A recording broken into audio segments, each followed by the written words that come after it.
On the next play with Pinnock in motion, Clements hesitates and dives in from the 1 for the touchdown. The sure-footed Thomas adds the PAT to make the score. Notre Dame 21, Navy nothing, with an even 13 minutes in the quarter. Navy fumble on their own 30-yard line sets up Notre Dame's 4th touchdown from 7 yards out on a counter play behind perfect blocking. Al Samuels skirts the left end and goes over standing up. Thomas's kick for the extra point puts the Irish ahead 28-0. In spite of the Middies' efforts, the tough Irish defense shuts the door on Navy with such plays as Navy's Cleveland Cooper catching a pass only to be nailed by Sherm Smith for a 9-yard loss. Again on defense, Drew Mahalik and Ross Browner team up to dump Glennie for a 12-yard loss as he drops back to pass.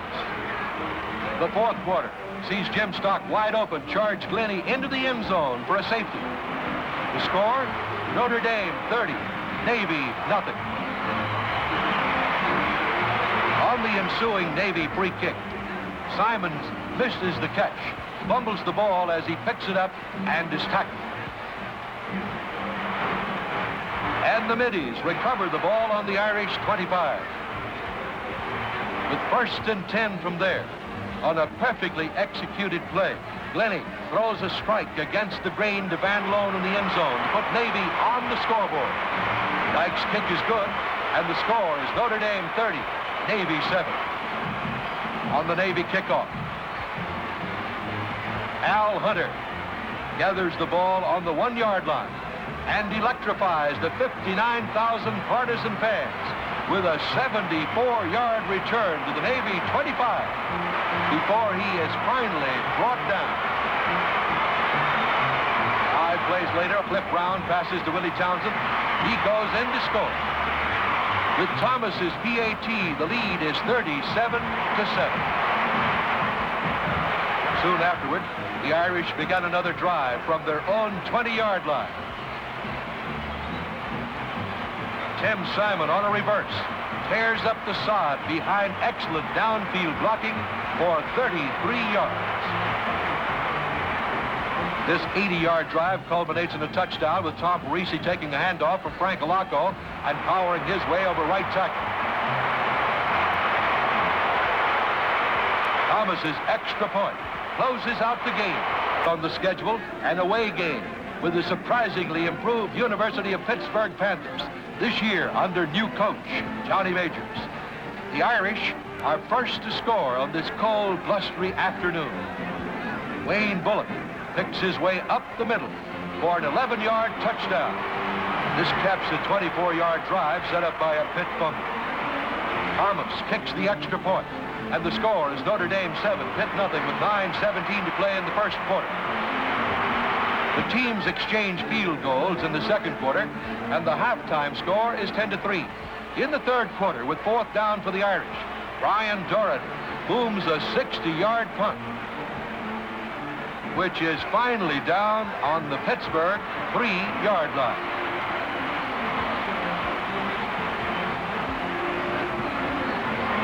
Two plays later, Pittsburgh's Janusek runs over the middle but loses the ball. Notre Dame quickly recovers the loose pigskin on the Panther 4. Workhorse Wayne Bullock gets the call. And he is not to be denied those last 4 yards and the touchdown. The conversion attempt by Thomas is good, and Notre Dame leads 17-3. Pittsburgh's quarterback, Bill Daniels, trying desperately to get Pitt back in the game fast, fades back with a long pass intended for Clark. But Mike Townsend, not to be fooled, steps in and stops the Panther drive on the Notre Dame 36. On Pitt's next possession, freshman sensation Tony Dorsett, who is to gain 209 yards in this game, breaks through for a 65-yard run. Only a great tackle by defensive captain Mike Townsend prevents a touchdown. The Notre Dame defense stiffens and comes up with one of a number of big plays. In the fourth quarter, They smother Daniels for an 11-yard loss as he drops back to pass, looking for a receiver. Again, Notre Dame's defense shines as Greg Collins, the key man on this play, picks off a Daniels pass on the Irish 30, and evading tacklers returns it 12 yards to the 42. Notre Dame scores twice in the fourth quarter, the last score coming on a perfectly executed 9-yard pass from Clements to Wayne Bullock. It was Bullock's fourth touchdown of the game, which he had also rushed for 167 yards, and with a point after from Thomas, the game ends. Beautiful sunny afternoon. The Fighting Irish are at home to meet the Falcons from the Air Force Academy. The Irish waste little time in scoring. After recovering an Air Force fumble, they march 54 yards in 8 plays. The touchdown comes on a 14-yard pass as Tom Clements rolls to his right, hits Dave Casper on the goal line. A happy student body cheers as the first Notre Dame score goes up. Thomas adds the extra point, and it's Notre Dame 7, Air Force nothing. On the next series of plays, as he checks the defense, Falcon quarterback Rich Haney runs left, is hit hard by Jim Stock, knocking the ball loose. Stock pursues the ball to recover it on the Falcon 11.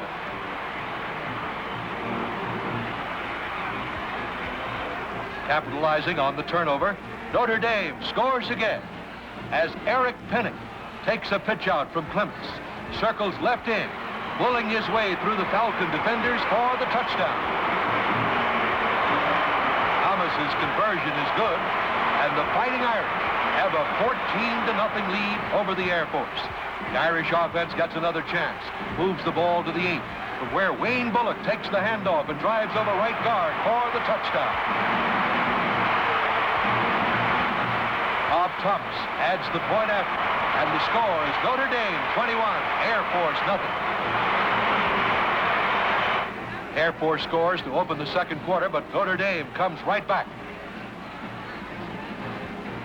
Art Best in motion, breaks over right in, and races 69 yards down the sideline to the Falcon 11 before finally being caught from behind.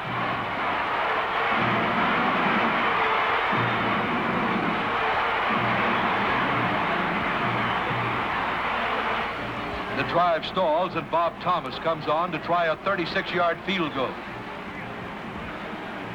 The kick splits the goalpost, and the score at this point is 31-6 in favor of the Irish. Later in the quarter, with 4th down and 7 to go, Clements fades back, looking for a receiver. Rifles one straight down the middle to his favorite target, Pete Demerly, for a 20-yard completion and a first down. As Air Force holds and regains possession, freshman defensive star Luther Bradley stymies them by picking off a Haney pass and returns it 36 yards to the Air Force 16.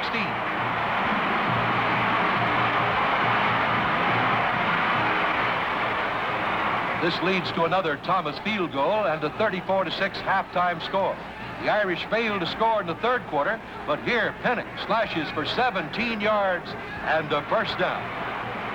At the beginning of the fourth quarter, Irish quarterback Cliff Brown back to throw. Lofts a pass to Demerly deep in the end zone for 22 yards and another touchdown. With another PAT by Thomas, the score becomes Notre Dame 41, Air Force 9. Notre Dame closes out the scoring when Al Samuels takes a pitch out, circles left in, crashing through for the touchdown. Thomas adds the point after, and Notre Dame goes on to win Orange Bowl to face a tough University of Miami team, a team which defeated Texas, was just edged out by Oklahoma. The Irish only one game away from their first undefeated, untied season since 1949. Tom Clements hands off on a quick opener to Art Best, who rambles 40 yards to the Miami 33. The Irish then go on to score and lead 7-0 at the end of the first quarter. In the second quarter, with 1st and 10 on the Miami 49, Clements fades back behind excellent protection and finds Dave Casper open on the 30. And Casper rambles doggedly to the Miami 14.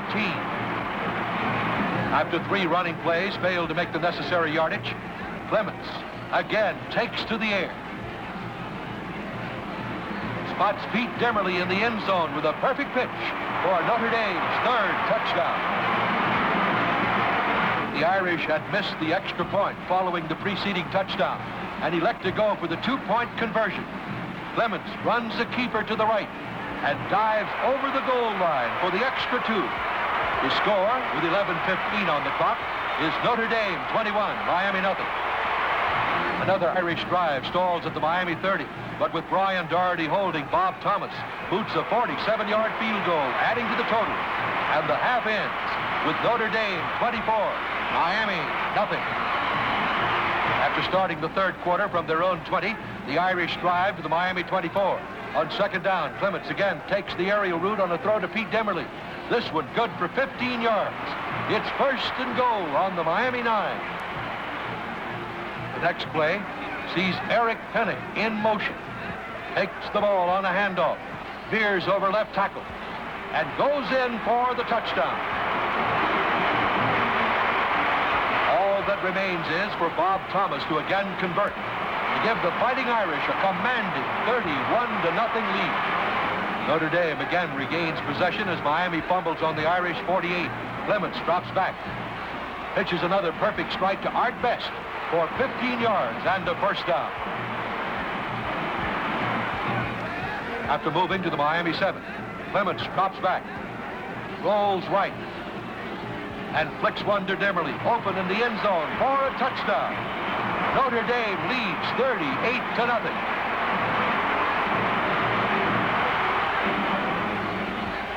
In the 4th quarter, Al Hunter in motion. Irish quarterback Cliff Brown drops back, evades a tackler, completes a pass to Willie Townsend, who makes a backup shoestring catch at the Miami 6-yard line.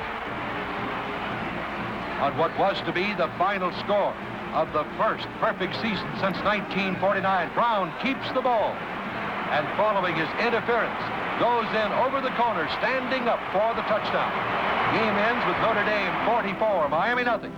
A brilliant conclusion to a success. Notre Dame. When it comes to football tradition, it has no rival.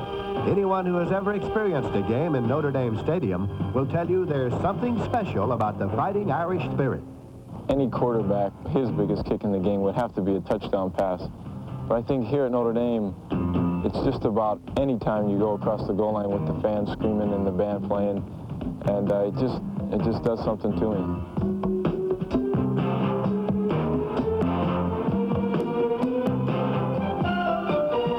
1977 was supposed to be the year of the Fighting Irish. That, at least, is what the experts were saying. Most of the preseason polls predicted that Notre Dame would win its 10th national championship this year. And despite some unexpected personnel losses before opening day, by season's end, Coach Dan Devine and his Irish had left 10 opponents green with envy and were in a position to make wise men out of the forecasters.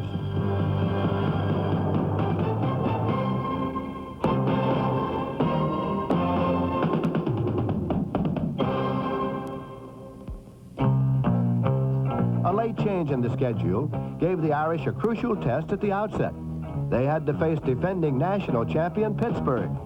And even without Heisman Trophy winner Tony Dorsett, the Panthers proved to be a superb team in 1977. Despite outstanding effort by the Notre Dame defense, Pitt jumped off to an early 9-0 lead.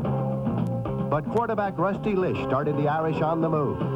Chris Haynes made this reception one of 10 Lish completed in 18 attempts. Lish then connected with two-time All-America Ken McAfee for the first of the season, one which brought the Irish within 3 points.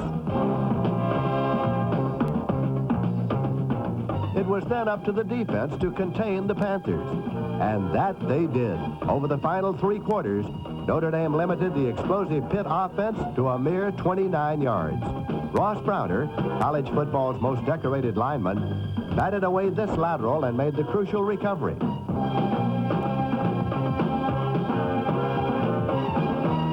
Dave Reeve capitalized on Browner's efforts by kicking his second field goal of the day for the winning points.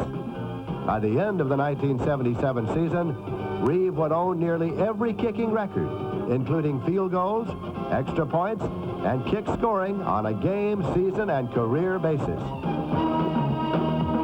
Offensive captain Terry Urick gave the Irish some insurance points with this determined touchdown run behind Ernie Hughes' goal line block.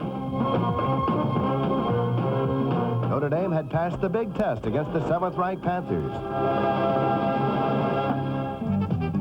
Ole Miss opened its season against border rival Memphis State and Southeastern Conference king Alabama. But the team the Rebels had been waiting for was Notre Dame. Bob Golick was an outstanding player for Notre Dame on this disappointing day in Mississippi as the Fighting Irish's hopes for an undefeated season were scotched.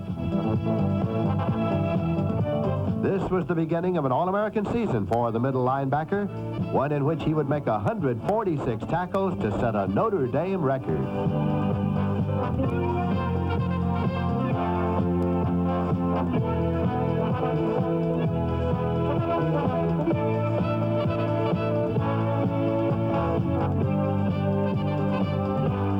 Unfortunately, that famous Irish luck couldn't find its way to Jackson, and the Rebels made behind-the-back catches look routine. Mississippi had pulled off the upset of the year.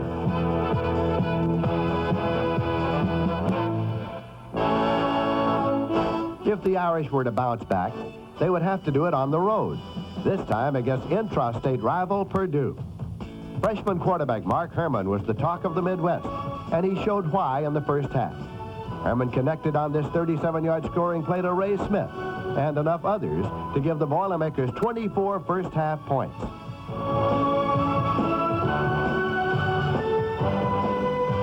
Irish quarterback Rusty Lish tried to keep the Irish close as he hooked up with halfback Terry Urick for his second touchdown of the day.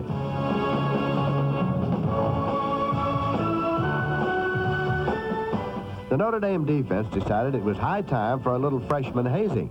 They sacked Herman 3 times in the third period alone and limited the passing sensation to a mere 9 completions in 27 attempts in the second half. Herman made the mistake of throwing in the direction of Luther Bradley, who has made a habit of shutting down Boilermaker threats. His fourth quarter interception return gave the Irish life. Dan Devine then made a call to his bullpen for the best reliever in college football, Miracle Man Joe Montana. Montana, in turn, looked for Ken McAfee, the man he has learned to count on in clutch situations. You know, when you see a big target like that, and you know if you throw the ball anywhere near him, he's going to come down with it. He's just got super hands and he runs super patterns. He's as big as the library. You can't miss him. Just as he had done in 1975 against North Carolina and the Air Force, Montana guided the Irish back from an almost certain defeat.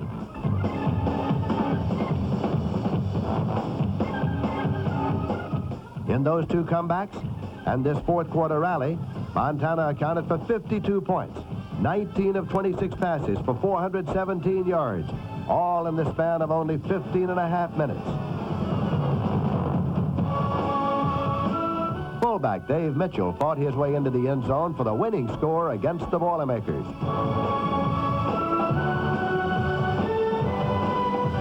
Montana was named UPI Back of the Week for his achievements. And though it was he who had inspired the Irish offense and turned the season around, he credited his teammates for the comeback. They responded very well. The receivers caught the ball, ran super patterns, and the line gave me every bit of time that I needed. With the key victory over Purdue, the Irish had renewed impetus for their home opener against Michigan State, another difficult test. As has been the case in recent games of this great series, the 1977 renewal was a defensive struggle. Free safety Joe Restic was outstanding with 2 interceptions. He recalls his first one vividly. I remember just seeing the end out of the corner of my eye releasing downfield, and normally if it was a running play, he'd be blocking. So I dropped back into my zone, and it was just up there for anyone to grab, and I was just happy I was in that right place and was able to pick it off.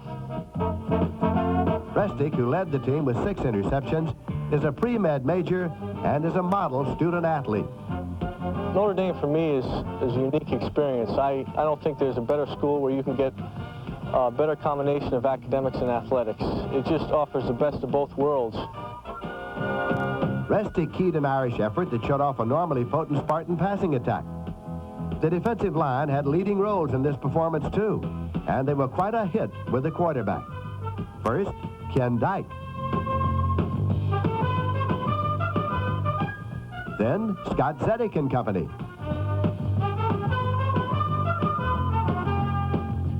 And finally, Mike Calhoun.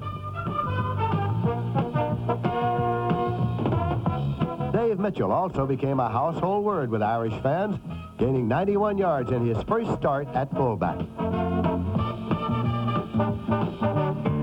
Dave Reeve tied his own record of 3 field goals in a game, including this one from 51 yards out.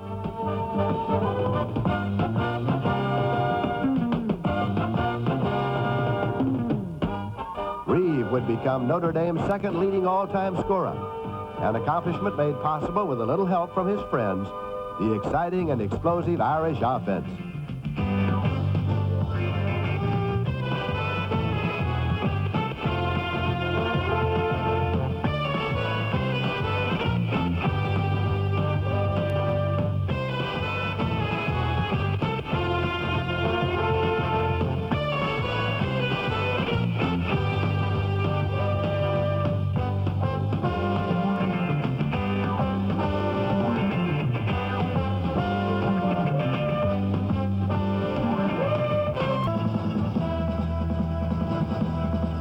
Did you miss Mike Whittington's pass interception? Well, let's watch it again.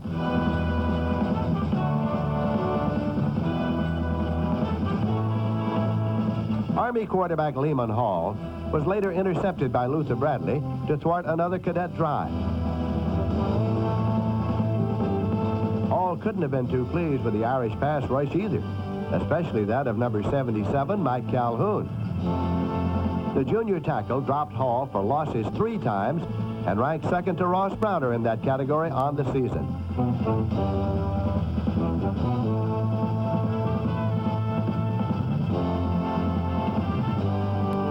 But it was Jerome Evans who gave the Irish outside speed from his new halfback position.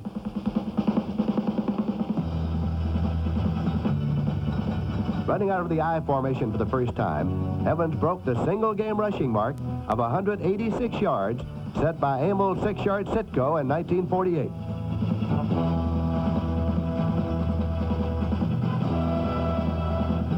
The junior captain-elect for 1978 finished the game with 200 yards.